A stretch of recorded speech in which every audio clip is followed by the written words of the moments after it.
informatics program is a result of some healthcare money, correct? Yes, our money, as a matter of fact, 2 grants worth, at least for us, 2 grants. And is there any other programs that benefited from that though being passed as far as the school? Well, they will, because from the, and Wayne can talk to you about this, the healthcare informatics, they were able to get us the VA's VISTA health, electronic health records, and we're going to be using that in the health informatics program, and we're thinking about expanding it so that the other programs can use it. Because currently we don't have an electronic healthcare module in each one of our programs. Students learn those as they go to the various facilities, because why everybody uses different healthcare software for their electronic health records. So how long does, what's the duration of the grant? 2 years. 2 years. Mm-hmm. And supposing there's no more stimulus money, which I think is That's a big okay. possibility, then you're up and running? We're up and running. We've already started. We're offering classes now, 6-month training, and those classes we're going to be putting. We're going to be starting our health informatics associate degree, which is a 2-year degree, next fall. So all the classes that anybody takes in these training programs will transfer into our health informatics degree, and then that'll be a 2-year degree that'll go from that. And that's what makes this ideal, because a lot of that work is already done. It's already paid for, it's already complete. Mm-hmm. Now you have all this curriculum that's laying around, and what we're going to do is grab it and run with it. Mm-hmm. So really, if the stimulus money stopped tomorrow, we'd still be able to move forward, could still deliver product, we'd still get people ready for the transition. So, Dr. Ski, we had talked about this earlier, but I think one of the challenges we face is that the money from the new healthcare legislation is essentially going to fund the existing dysfunctional delivery model, which is an acute care delivery model, which does use a lot of these very people that you are training, but ultimately we're going to have to fundamentally change the delivery system to a community-based system that tries to maintain folks with chronic conditions in their home, which takes a completely different kind of workforce.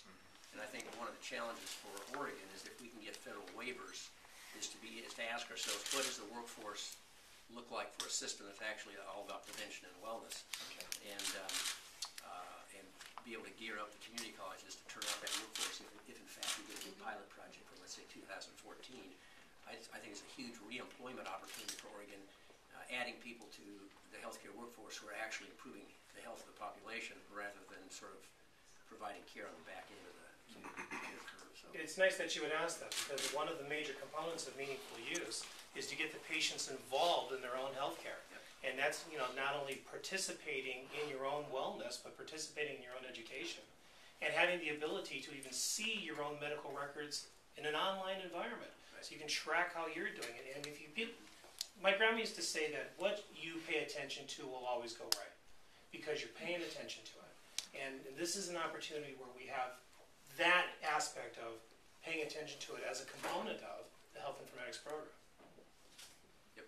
And I think, Governor, what's nice is being involved with the community colleges. We're going to be one of the first, I think, on the scene to be able to offer a lot of that community-based. We're already doing it.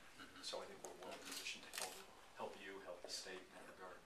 And we're working with Providence Health Systems. June Chrisman, the HR director there, they've started writing the job descriptions for the folks that we are training.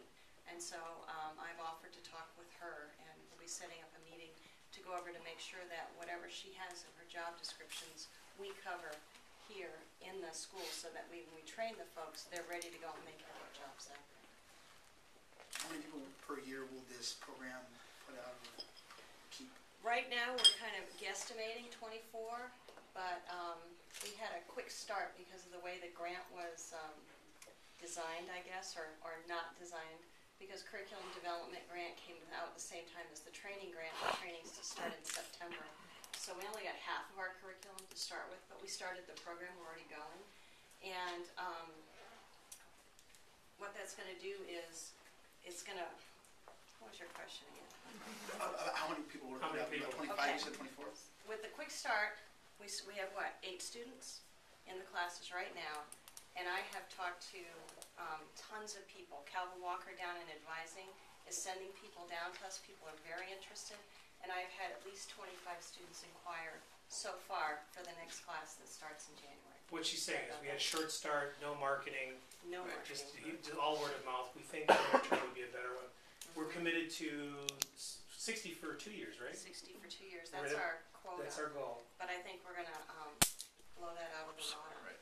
is, we've even talked about what happens if we have to set up 2 24-people classes in the wintertime, because the computer lab or unit usually only seats 24 students. But we can expand as to what we need in order to make the program go. Yeah. So are Lane and Umpqua and PCC all doing about 60 per term or 60 per year? 24 about that?